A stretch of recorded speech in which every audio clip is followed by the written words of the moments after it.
Sige. Oh my God.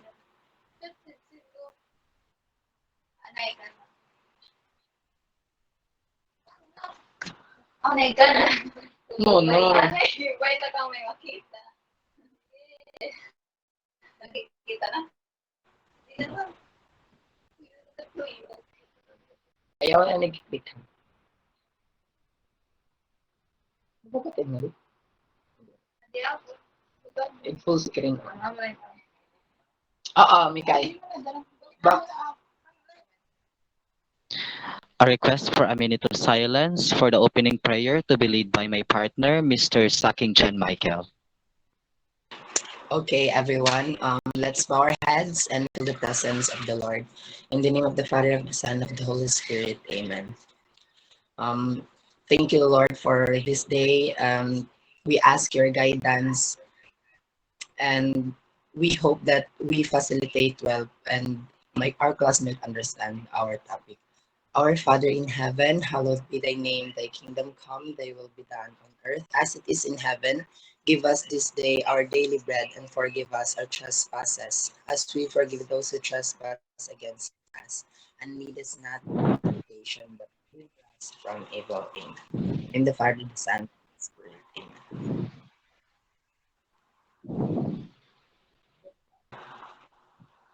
Good afternoon, sir. Good afternoon, classmate. My name is Chin I Michael am Ga- Alegria. I am Janre G. Gales, and we are here to tackle about Merrill's instructional design principles. Ano, mangit signal. Oh, am I audible po ba? yes. Okay, next slide, please. Before we proceed to the discussion proper, here are some of the classroom rules that need to be observed while doing the facilitation. Oh, di- oh, hala, ano? Anay la po.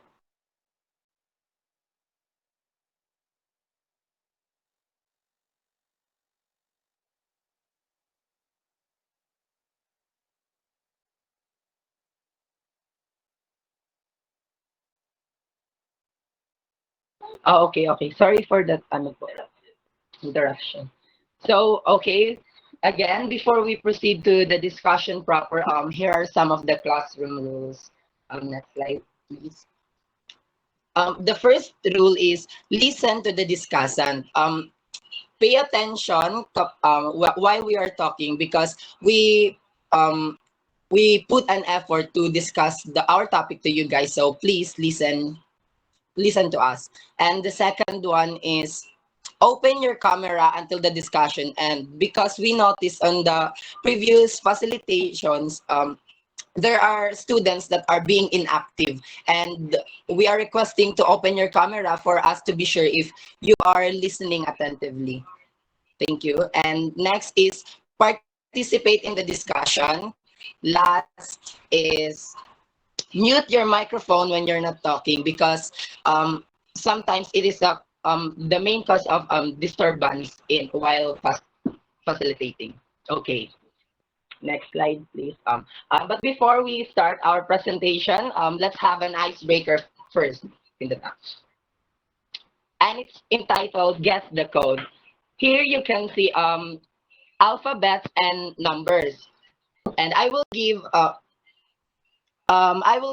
different set of numbers that serve as a code. So instead na ilalagay namin ang mismong word, ay ang ginawa namin ay number muna, tapos ilolocate nyo kung anong specific letter ang nakalagay dun sa number. For example, number is 4 and 4, 15, and 7. So number 4 is D, 15 is O, 7 is G. So, may word tayo na dog. So, ganun yung magiging flow ng activity natin. So, okay na ba ang lahat? Yes po. Understood? Okay, okay. Thank you, thank you. First code. Would like to volunteer? Kailangan nyo ng matatalas na mata para makita kung anong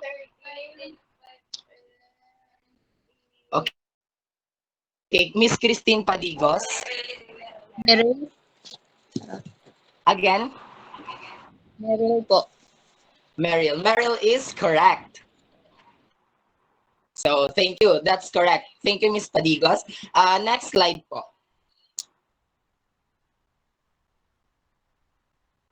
Observe, observe.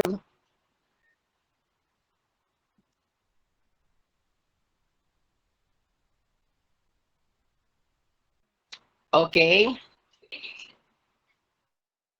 May nakakuha naman ng word.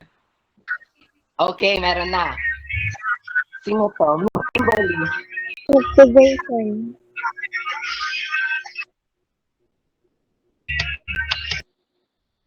Okay, your answer is correct. Thank you for your participation. And next word. Isa pa.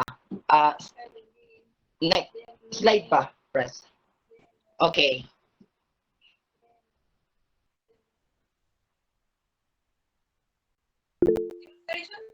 Okay, Miss Christine Joy Palek.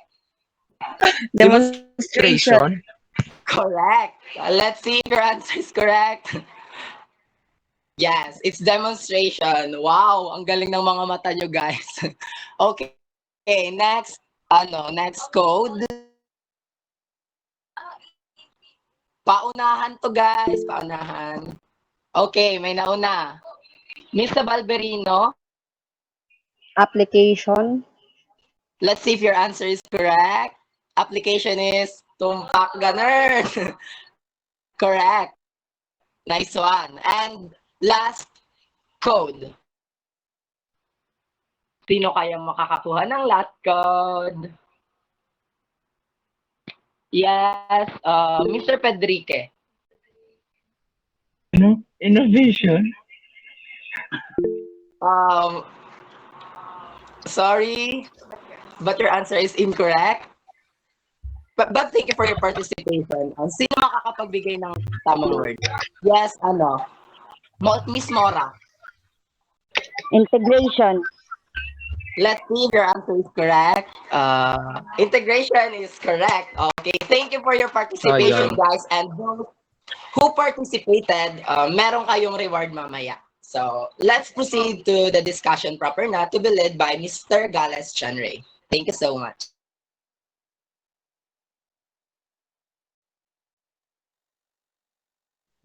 Good afternoon again. Next slide, please.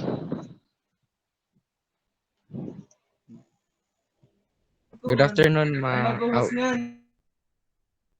David Merrill, a respected educational researcher and teacher, studied various instructional design, theories, and models to identify a number of principles common to each. From Merrill's research, established 5 instructional design principles that can be applied when designing any program or practices to achieve effective and efficient instruction.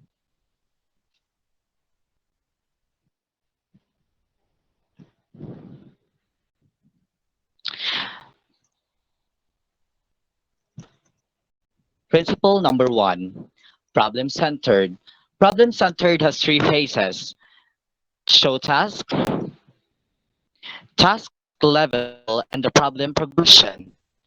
Show task. Provide a work example of the task that learners will complete.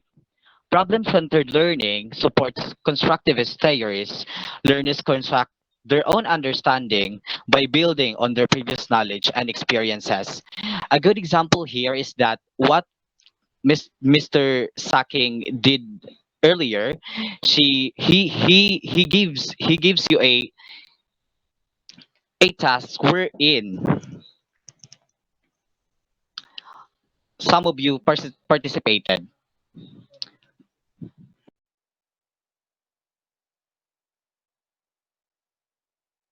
We have here the next is the task level. Task level ensure learners are engaged at the problem and the task level, as well as the operation or action level. Problem may include simulation or situation that provides learners with contextualize authentic learning experiences, allowing them to draw or unexisting knowledge to understand the problem, collect information from various sources, and resolve the problem. In this part, if you are a good example here, if you are a if you are the facilitator, what you're going to do if you give them after you discuss, then diba, you give an activity to your students. Um, that activity must be wait, uh, when you have to give an activity to your students, you have to ensure that the level of the task is following the easy, moderate, and difficult pattern for them to be easily adapt. I mean, for them to be easily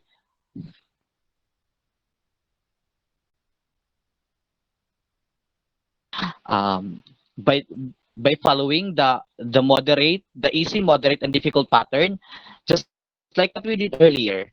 We give you an activity wherein that activity is only for for the students or for those who observe us.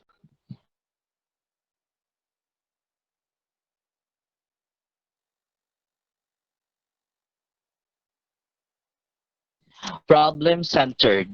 Begin with a basic problem, then build the complexity to scaffold learning. During this process, learners develop a deeper understanding of a key concept while strengthening problem solving skills such as analytical thinking, initiative, and creativity.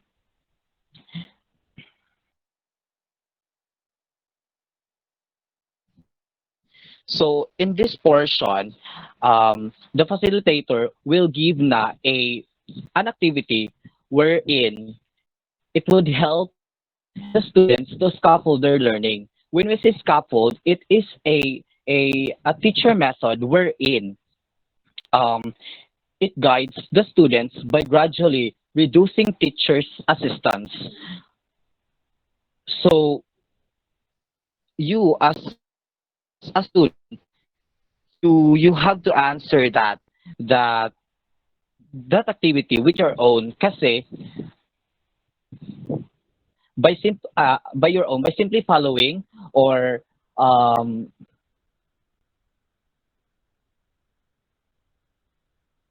pag by simply following the easy I mean what your teacher share to you or share to the class.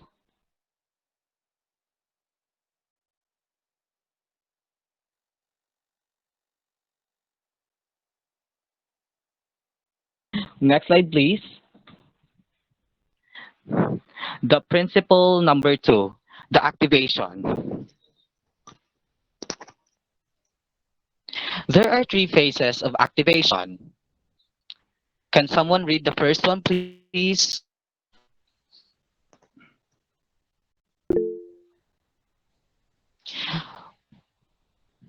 Okay, Miss Lara. First one is previous experience. Thank you. Second please.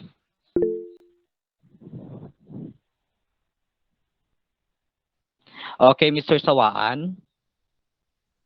The second is new experience. And the last is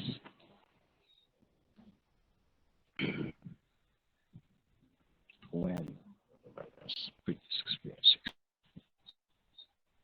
okay, Miss Utuhan.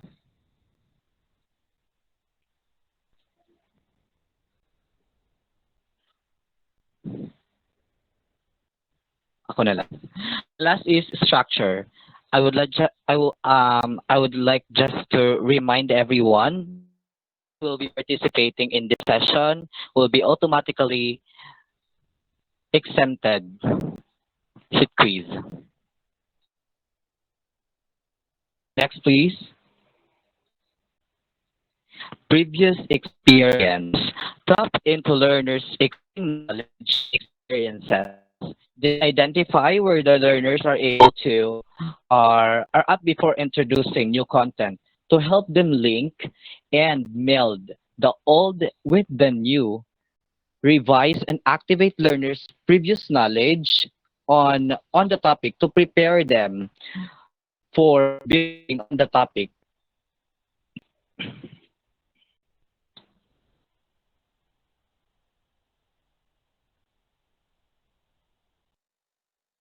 In this part, teacher will ask students for before the facilitator start discussing the topic. The facilitator will ask the students on if they already encountered this topic or not, so that the facilitator will continue the discussion. So next, please. New experience. Okay. Um, ensure tasks that are engaging, interesting, and authentic. If you are the facilitator, what you're going to do is if if you done having your report, you have to make sure that the activities are going to to the learners are interesting and not out of topic. It should be a student learner centered.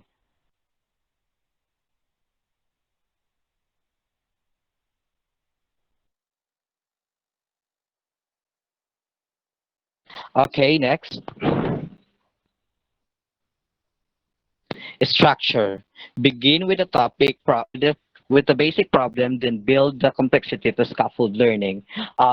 Again, this is same with the problem centered, the last part of the problem centered, to scaffold again the learning of the students. Again, the method of the teaching scaffold is being mentioned. So in this part, the students will now be learning from themselves, from what they have learned from the discussion.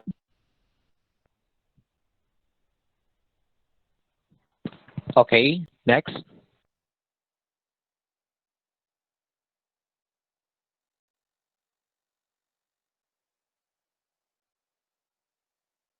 Okay, see.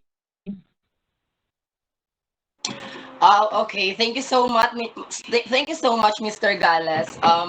Before I start my presentation, can I ask, okay pa ba lahat? Yes. Pa ba? Nandyan pa ba? And I appreciated those students na nag-open ng cameras.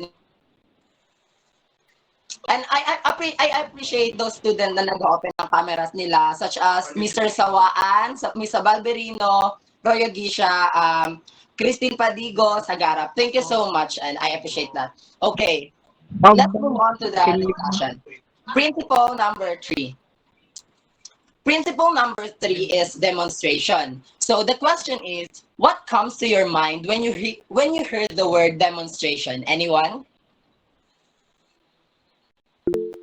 Yes, Miss Royo. Um, what comes to my mind when I see a word demonstration is like showing something or um what do you call this? Demonstrating something to others, the things that you want them to teach. Okay, thank you so much. Your answer is very accurate. So when we say the word demonstration, the key point here is the word show or show me, because learning, according to Merrill's, learning is promoted when new knowledge is demonstrated to the learner. So thank you, Miss Gisha. Your answer is correct. So there are 3 phases of demonstration. namely demonstration consistency, learner guidance, and relevant media. Under demonstration consistency is, okay, next slide. Who can read the definition under demonstration consistency? Yes, Mr. Misagal Jerome. Provide content with demonstration and examples that affect the learning outcomes. Okay, thank you so much. So, wait a minute. Demonstration consistency provide content with demonstration and examples that reflect the learning outcomes. So it says here is that when delivering content, incorporate multiple demonstrations of the concepts where possible to provide context and deepens learner understanding of its application. And according to Merrill, learners are more likely to understand how to apply their learning when information is presented with examples. So, for example, ako na teacher or ako na estudyante is tuturuan ako ng teacher ko paano mag-solve ng Rubik's Cube. So, if kapag magturo siya na through words lang, hindi siya magbibigay ng example or hindi siya magpapakita ng mga illustration, is, oo, maiintindihan ko at first kung paano buuin yung Rubik's Cube. Pero kapag marami ng kapag magdagdag pa siya ng ideas, because pag magbubuo tayo ng Rubik's Cube, there are different patterns like that. So kapag parami yung yung tinuturo niya, tas wala siyang binibigay na mga visual materials, parang mahihirapan tayong matuto as a estudyante. And that's why demonstration consistency is that provide content with demonstration and examples that reflect on the learning outcomes. Because di ba, we believe na the more we see, the more we learn.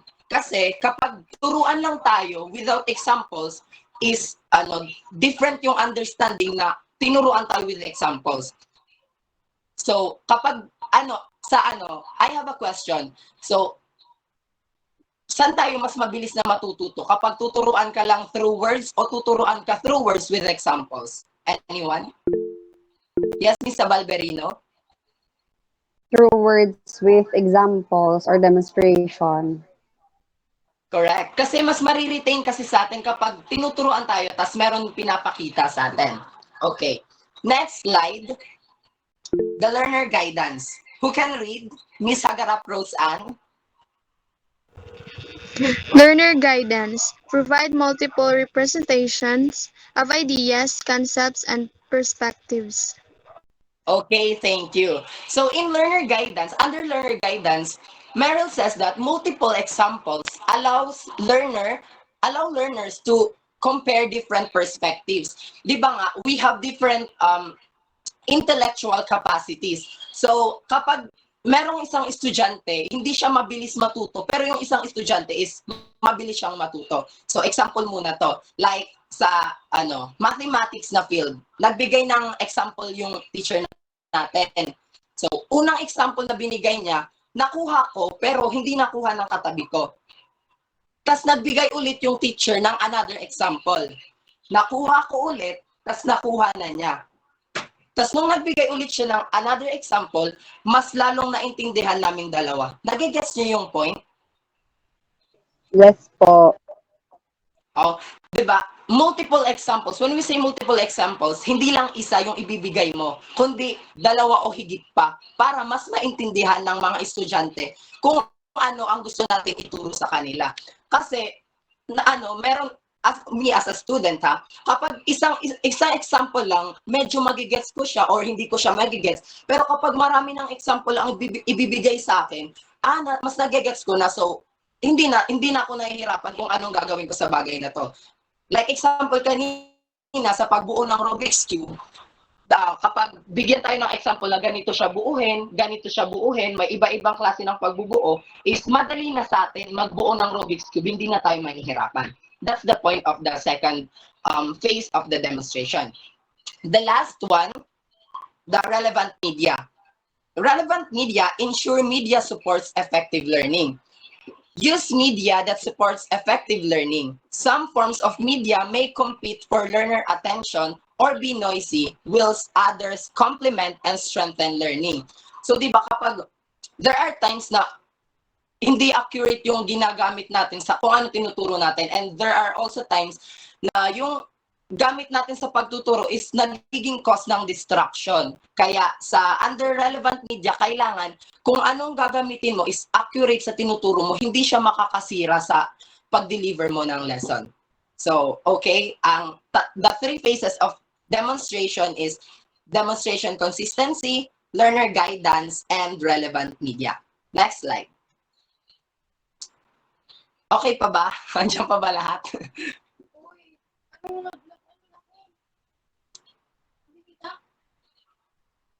Wait. Nakikita na? Oo, nakikita. Sorry for that. Okay, next is we have the principle number 4. Principle number 4 is application. And anyone, what terms or what comes to your mind when you hear the word application? Yes, Mr. Misagal? Applying what you learned. Okay, thank you. Applying, usaton. Any other answer? Thank you so much, Mr. Misagal. Yes, Miss Rose Ann.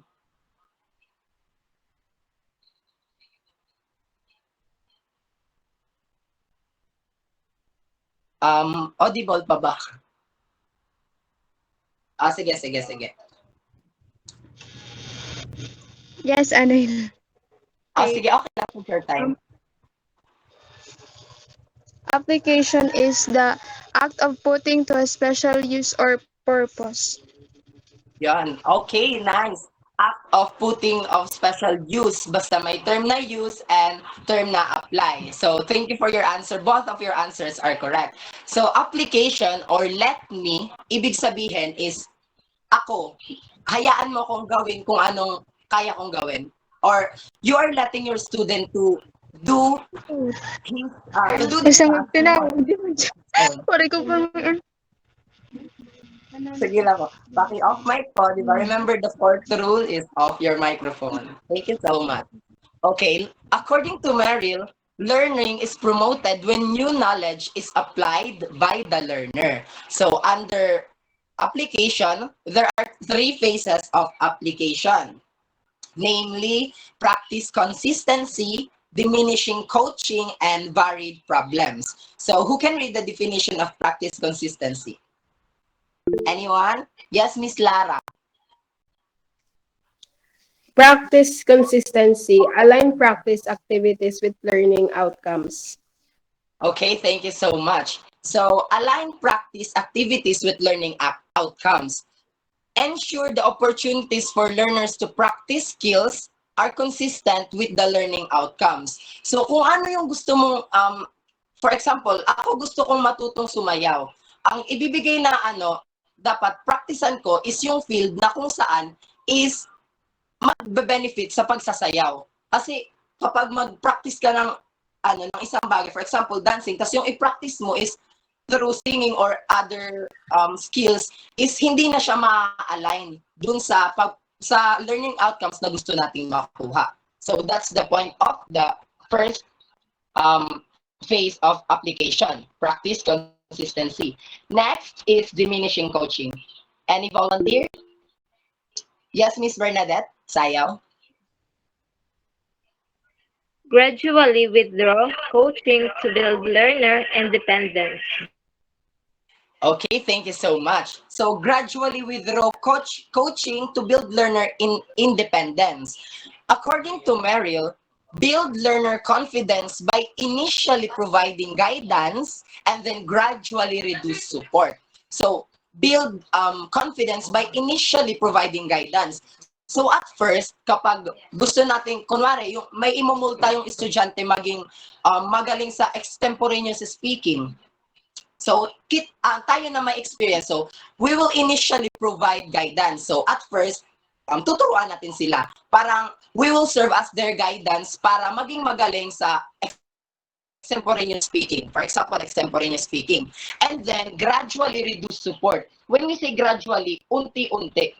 kumbaga, hindi ka agad mo tatanggalin yung support na ibibigay mo sa kanya. Kasi, for example, mag-aano siya ng bike, parang gusto niya matutong mag-bike. Kapag una, is tinuruan mo siya, tapos bigla mo siyang binitawan, di ba may tendency matutumba siya? Kasi hindi pa niya natututunan kung anong dapat. Kaya, oh my God. Sorry. Okay, sorry. Okay. Nakikinig pa ba lahat? Okay. Thank you so much. Di ba kapag, so for example, yung meron tayong tuturuan mag-bike. So kapag tinuruan natin siya, tapos bigla natin siyang, hindi natin siya sinuportahan, di ba? Matutumba siya kasi hindi pa niya alam kung anong gagawin niya. So that's the point of the second phase of diminishing coaching. Gradually lang, unti-unti mo lang tatanggalin yung suporta. Unti-unti mo siyang parang, 'di ba? At first tinuruan mo siya, tas paunti-unti tinatanggal mo yung yung support na binibigay mo sa kanya para siya is to allow learner to take charge and complete task independently. Parang magagawa niya nang siya na lang, nawala ka na. Pero tinulungan mo siya na magawa yun dahil sa iyo. So, for example, sa volleyball, 'di ba? Kapag sa volleyball team, tuturuan mo sila anong gagawin, paano mag-serve sa knee spike, tapos kung paano re-receivein. Tapos kapag during game na, 'di ba, yung coach hindi sasali, hindi siya pupunta sa field niyo sa volleyball na, "Uy, ganyan yung gawin mo." Hindi, dapat wala na yung coach doon. Hahayaan mo yung mga players na maglaro. Kaya kapag ibigay mo pag time to time sinusuportahan mo sila, paano sila matututo? So, ayun, dapat diminishing coaching. Unti-unti mong tatanggalin yung pagtuturo mo sa kanila or yung support na binibigay mo sa kanila para at the end of the day, kaya na nilang gawin yun mag-isa. So, next slide. Next is, yes, Miss Andrea. Varied problems provide opportunities to learners to apply their learning to different content. Okay, thank you so much. So, varied problems provide opportunities for learners to apply their learning to different contexts. So, according to Merrill, we should provide multiple opportunities to applying learning to a range of situations to consolidate learning. So, kapag meron kang isang for example, teacher ako, tas meron akong estudyante, you will not let him stick to his comfort zone, to his comfort zone. Kumbaga, hahayaan mo siya na mag-explore ng iba't ibang field, like multiple opportunities. Bibigyan mo siya ng multiple opportunities to apply learning to a range of situations. Kasi in real life situations, hindi lang naman isa yung, kunwari, tuturuan ako. Kapag yung tinuro sa akin, yung tinuro sa akin, hindi ko lang siya ma-apply sa isang bagay. Nagegets ba yung point? Anyone? Yes po. Okay, nakikinig pa. Thank you so much. I-check ko lang kung nakikinig pa lahat. Okay. 'Di ba kapag tinuruan, may tinuro sa akin, yung skills na yun, for example, a skill, tinuro sa akin na skill. Those skill is not only specified. Parang hindi lang siya para dun sa isang activity na yun. Pwede ko siyang gamitin dito, pwede dito, kung saan. Kasi nga, kapag multiple opportunities to apply learning to a range of situations. Kumbaga, kapag magagamit natin yung skills na binigay or tinuro sa atin sa iba't ibang field, hindi lang sa isa. Kaya we should provide, as a teacher, we should provide multiple opportunities to learners. It is one of the most important part of support sa teacher to learner. Okay, and the last principle, I hope nandyan pa lahat. Principle number 5, integration. According to Merrill, learning is promoted when new knowledge is integrated into the learner's world. So, there are 3 phases of integration, namely watch me, reflection, and creation. So, any volunteer who would like to read the definition of watch me? Yes, Mr. Alea Malate. Miss Alea Malate. Sorry. Nape-pressure lang. Provide opportunities for learners to demonstrate and share their learning. Okay, thank you. So under Watch Me provide opportunities for learners to demonstrate and share learning. Let's get personal. Learners are motivated when they recognize their own progress. So, okay, wait. May I ask, sino dito yung mas nagaganahan siyang mag-aral kasi parang nalalaman niya na, ay, may progress ako. 'Di ba? Nung una, parang learners are motivated when they recognize their own progress. 'Di ba kapag tayong mga learners, kapag naano na, 'di ba? For example, athlete, 'di ba? Una gusto mo matuto mag-table tennis. Tapos nung natuto ka na, tapos marami kang motivation, tapos na-recognize mo na, hala, gumagaling na pala ako. So mas lalo ka pang mamomotivate na natutunin, or you are motivated pa na to learn the different skills and the techniques kung paano laruin yung table tennis. Nagagets ba yung point, di ba? Learners daw are motivated when they recognize their own progress. So kahit ako, kapag napansin ko na, hala, nag-i-improve na ako, mas mamomotivate ako na alamin kung ano pa ba yung kayang madagdag sa skills ko. So, ayun yung point ng first phase of integration. Watch me. And when we say integration, parang i-apply mo siya sa isasabuhay mo siya. Hindi lang tinuro sa'yo kasi gusto mo, ay hindi, mali. Hindi lang tinuro sa'yo para gawin mo, tinuro sa'yo para gawin mo kasi gusto mo. That's integration. So, next, reflection. Who can read the definition under reflection? Yes, Miss Derlyn Los Pobres.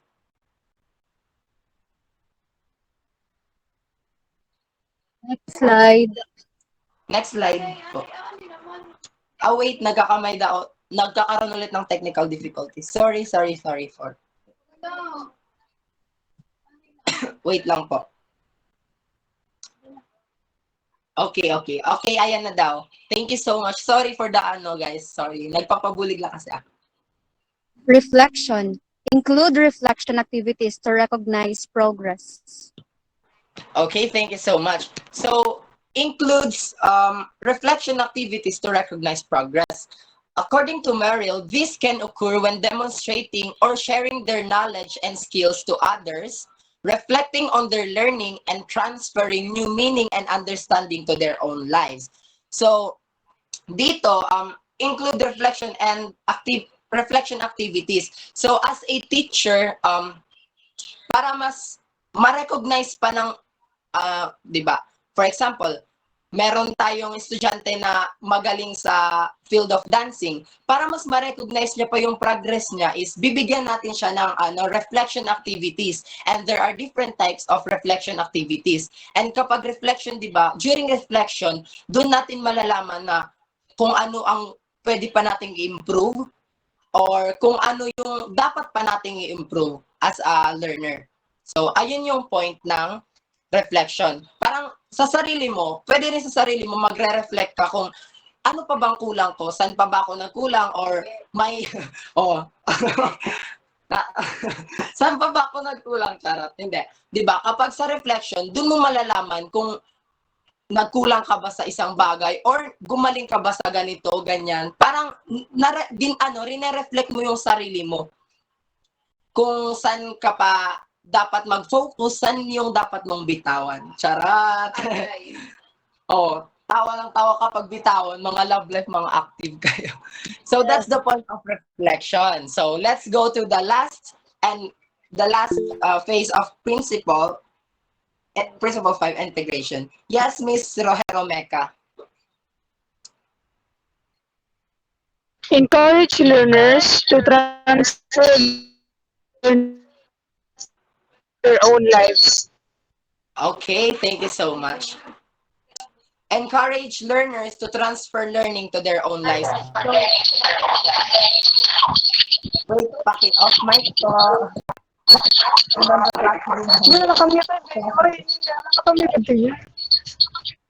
Okay, thank you so much.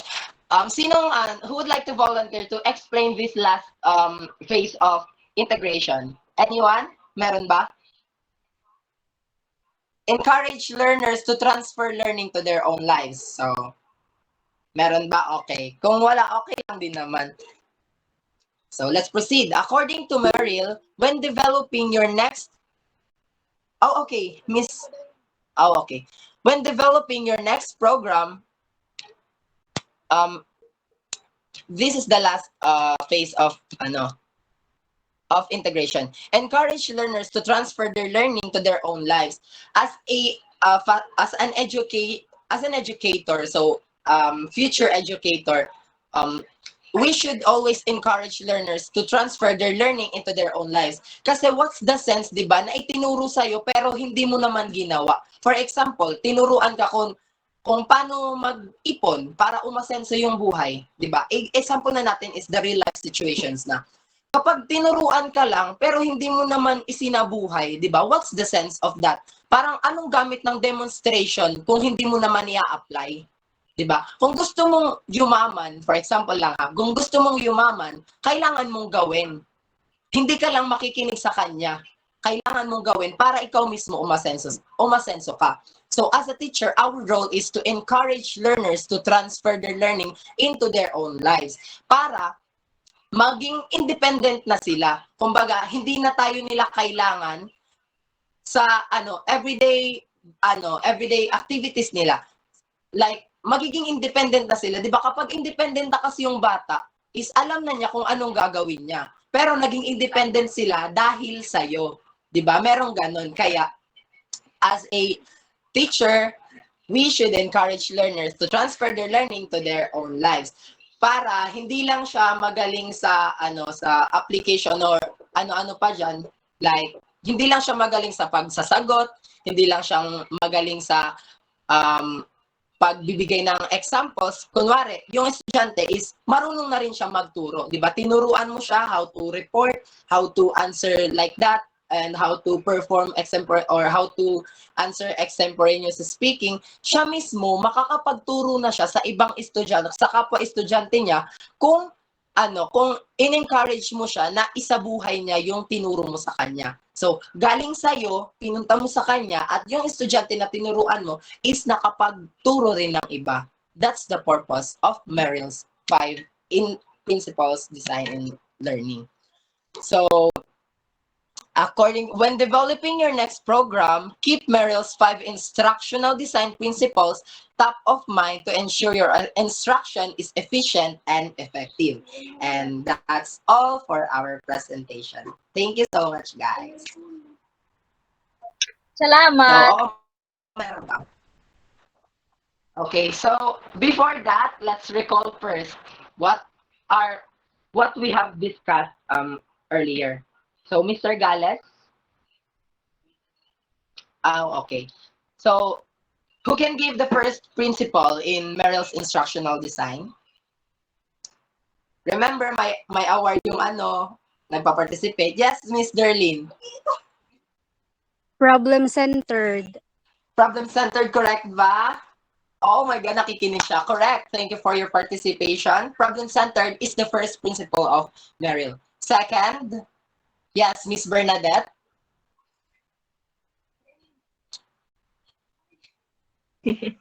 Demonstration. Activation. Okay, activation. Let's see your answer if correct. Activation is correct. Thank you so much. And the third principle. Yes, Miss Christine. Demonstration. Demonstration is correct. Thank you. Wow, nakikinig. Okay. Last, the fourth principle. Yes, Miss Rojero Meca.